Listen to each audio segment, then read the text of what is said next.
Sebuah insiden mengejutkan terjadi di Bandara Kuantan, Malaysia. Jet tempur F-18 Hornet milik Angkatan Udara Kerajaan Malaysia dilaporkan terbakar di bagian belakang sesaat setelah lepas landas, sebelum akhirnya meledak dan menghantam landasan. Untungnya, pilot serta kopilot berhasil menyelamatkan diri menggunakan kursi lontar hanya beberapa detik sebelum pesawat jatuh. Pilot dan kopilot hanya mengalami luka ringan dan keduanya sudah dipulangkan dari rumah sakit.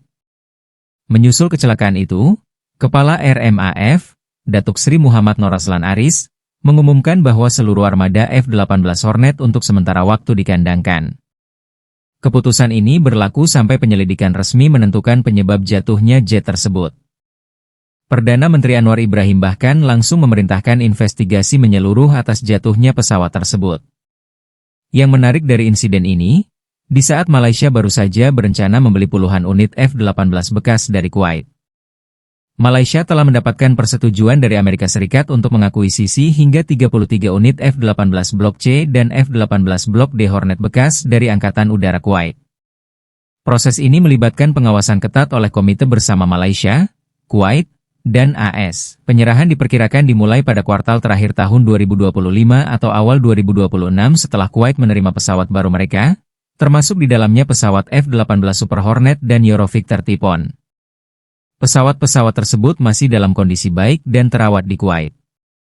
Malaysia sebelumnya juga telah melakukan evaluasi teknis dan inspeksi terhadap pesawat ini pada tahun 2024 dan merencanakan evaluasi lebih mendalam pada September 2025 untuk memastikan kondisi operasional dan pemeliharaan jangka panjangnya sebelum finalisasi pembelian.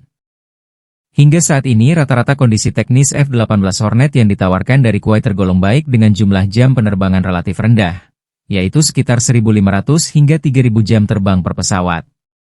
Ini lebih rendah jika dibandingkan dengan F-18 yang sudah dioperasikan Tentara Udara di Raja Malaysia yang memiliki jam terbang antara 4.000 hingga 6.000 jam. Pesawat-pesawat ini masih layak digunakan dan diperkirakan dapat dioperasikan sampai sekitar tahun 2040 dengan catatan adanya pemeliharaan rutin, program peningkatan, dan penyesuaian dengan operasi saat ini. F-18 Hornet Kuwait sudah dilengkapi dengan sistem perangkat lunak pemantauan yang setara dengan yang digunakan oleh Angkatan Udara Malaysia saat ini, sehingga integrasinya relatif mudah. Penilaian fisik dan teknis oleh tim di Raja Malaysia sudah dilakukan, dan rencana upgrade perangkat lunak yang lebih canggih juga sedang dipertimbangkan untuk meningkatkan kapabilitas pesawat ini di masa depan.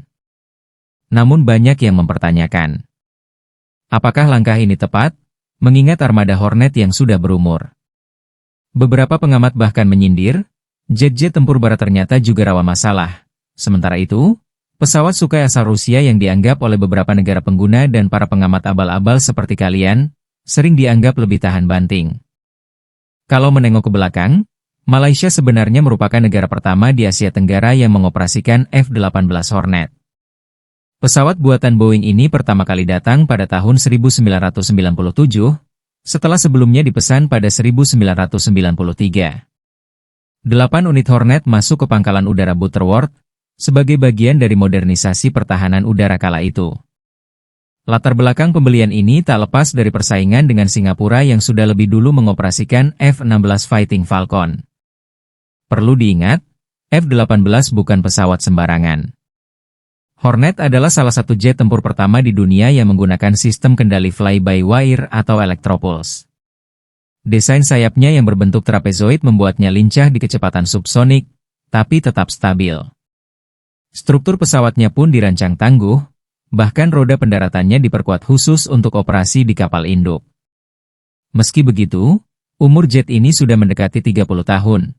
Wajar bila performanya tak lagi segemilang dulu.